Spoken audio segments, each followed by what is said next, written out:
The early 17th century, the town of Loudun in northern France. Here, the main stage for this dark tale was set. The shadow of the church loomed like a curse over the town. Once the church had shone as a place where people worshipped, but now it was shrouded in the darkness of years gone by and forgotten. Its walls were weathered, its stones worn, and ivy had overrun a significant part of it. The air never seemed to brighten. It was perpetually shrouded in mist and gloom. Over time, the townsfolk had begun to steer clear of this place as much as possible. The church resembled an ancient fortress. Its exterior was covered with graves and twisted trees. The only safe paths to navigate around this dark fortress were the well-trodden dirt trails. However, as people seldom visited anymore, even these paths had become less distinct. Inside the church, darkness prevailed, filled with shadows. Light couldn't penetrate from the garden, which was the only place where one could breathe. The garden was pale and lifeless. No matter how hard they tried to cultivate it, the plants refused to flourish, withering and wilting. The interior walls of the church were also crumbling, forever cloaked in darkness and shadows. Wandering through the corridors, rooms, and staircases made one feel as if they were being pulled into the arms of darkness. The candles and torches, always burning, tried to contain the shadows, but darkness was ever present and palpable.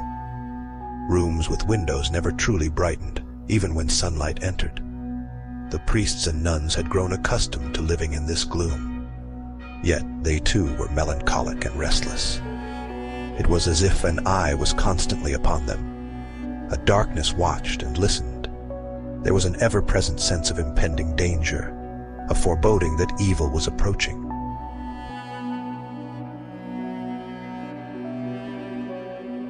Within the eerie confines of the church, where gloom permeated every corner, lived the priest and nuns. Amid this pervasive darkness, one figure stood out as a beacon of light, and that was Father Gordelier. While others were engulfed in melancholy, he radiated hope and warmth, like a beam of light in the darkness. Father Gordelier's footsteps softened the eerie corridors, and the rooms he entered felt a bit brighter. He was a man dedicated to God, a true believer.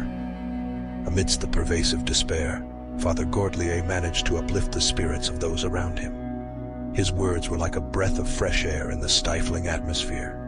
His presence was a comfort, and his counsel a balm to troubled souls. He was a man respected and loved by all who knew him. However, he too couldn't escape the growing desolation and darkness within the church. In his quiet moments of reflection and in the pages of his journal, he spoke of an impending evil, slowly but surely creeping into their lives.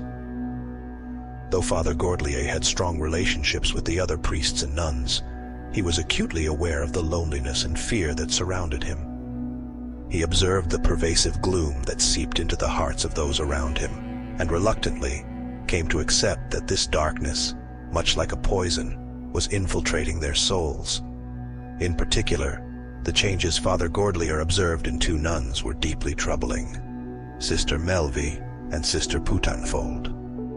Both had severed their ties with the community, lost their appetites, and grown weaker due to sleepless nights and overwhelming fear. Prayer, once a source of solace, had now turned into cries for help. Their eyes were bloodshot from crying, and they avoided speaking to people unless absolutely necessary. As Father Gordelier observed, he realized that these two nuns were not alone in their plight. Over time, other nuns began to exhibit similar behaviors and became increasingly withdrawn. In his journal, Father Gordelier expressed his concerns with these words: "The darkness now seems to overflow from the corridors and rooms, as if this gloom has settled into the souls of the congregation. The priests and nuns, once vibrant, now seem to succumb to this hopelessness. Conversations have become sparse, and faces are rarely seen. It's as if the walls have absorbed this sorrow, making this place even lonelier and more desolate. I don't know what to do to rectify this situation. I must think, at least for now."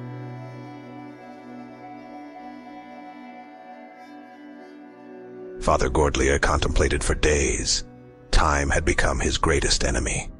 Darkness had slowly overshadowed the souls around him, almost ready to spill out from their very bodies.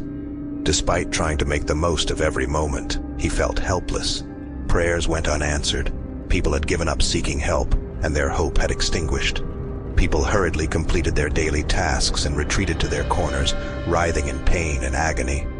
They were no longer just disturbed. Something had taken hold of them, darkening their spirits. With fearful acceptance, Father Gordelier had to admit that people had been possessed. If immediate action wasn't taken, they would be lost entirely, ensnared by the darkness. They were beyond the slow and gradual process of healing. They needed surgical intervention. The darkness was no longer weak enough to be cleansed from their souls. It had grown stronger. Alongside the darkness, it had tainted everything, and they needed to purge it. These dreadful days could only end in this way. Father Gordelier reluctantly turned to a method he had never considered: exorcism. This solution had always been in his mind, but he had wasted time searching for alternatives. Now he realized there was no other choice. However, he didn't have time to perform individual exorcisms on all these people, as the exhaustion and difficulty of even one exorcism made it impossible for a person to start the next one within a short time. He made his second crucial decision: to perform a collective exorcism. But they didn't have time to seek permission from higher authorities or complete the necessary procedures. Therefore, he urgently began preparations for the ritual. He confided in a few priest friends who had not yet been affected by the darkness and asked for their help. He announced that a night ritual would be held and that the entire congregation was required to attend.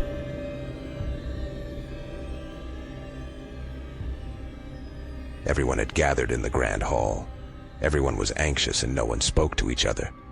They were all in a state of despair. Involuntary hand and leg movements and trembling had taken hold of them. Those in worse condition occasionally emitted involuntary raspy sounds and incoherent whispers. Everyone's color had faded, and they were trembling. In the grand hall, there was an iron chair for each of them.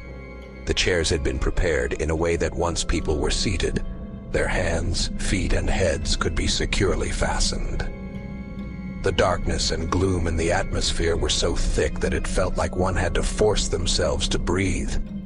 Torches on the walls and candles hanging from the ceiling were not enough to illuminate the room, and the flames quivered just like the people in the room. Father Gordelier and his companions entered, breaking through the gloom, and stood at the podium. While Gordelier checked the materials on the table one last time, the other priests individually secured those inside to the chairs to prevent them from harming themselves or others. As the clock neared 3 in the morning, the preparations were complete, and the exorcism ritual began. Father Gordelier had deliberately chosen this time. 3 a.m. was the time when demonic activity and darkness were at their peak. Malevolent entities favored this hour to defile holy beliefs, and they carried out their most sinister deeds during this time. At the beginning of the ritual, everything seemed normal. But as the ritual continued, quiet cries and pleas began. It was as if the darkness, as it suffered, was also inflicting torment on those in whom it had accumulated. To weaken the darkness, it needed to experience suffering first, and it needed to be immense. Some couldn't bear this agony and fainted. Some attempted to rise from their bound chairs, shrieking. Others emitted raspy, low voices and directed profanities and agonized laughter towards the prayers. The darkness began to manifest itself tangibly. However, the horror had only just begun, and the darkness had no intention of weakening. Everyone bound to their chairs had been cleansed with water, but shortly after, Father Gordelier and his companions noticed that those bound to the chairs no longer looked human. Now, demons seemed to occupy the chairs, and their laughter, curses, screams, and cries echoed throughout the room. The dark prayers silenced Gordelier's prayers and rendered them inaudible. This great darkness, as it approached Gordelier, shrunk and almost reached his size. Finally, it grabbed Gordelier's mouth with its hands, looked into Gordelier's eyes for a while with great anger, and then vomited all of its poison into Gordelier. Gordlier fell to the ground and writhed in pain for a while. He vomited blood profusely and suddenly stood up. Standing, he remained motionless with his head down. Gordlier was no more. There was no more light. All the other priests had also submerged themselves in the cold waters of death. The body, no longer belonging to Gordlier, descended from the podium and untied the ropes that bound the nuns to their chairs. Amidst laughter, screams, and blood, it headed toward the door. But when it reached the door, all the fresh coatings on the walls and the door itself suddenly ignited and vanished. From beneath these coatings, meticulously drawn, powerful symbols began to shine with divine light. These symbols prevented the darkness from escaping and trapped it inside. This place was no longer the pinnacle of darkness's victory. It had become a prison where no malevolence could escape. Inwardly, Father Gordlier's laughter echoed on the walls.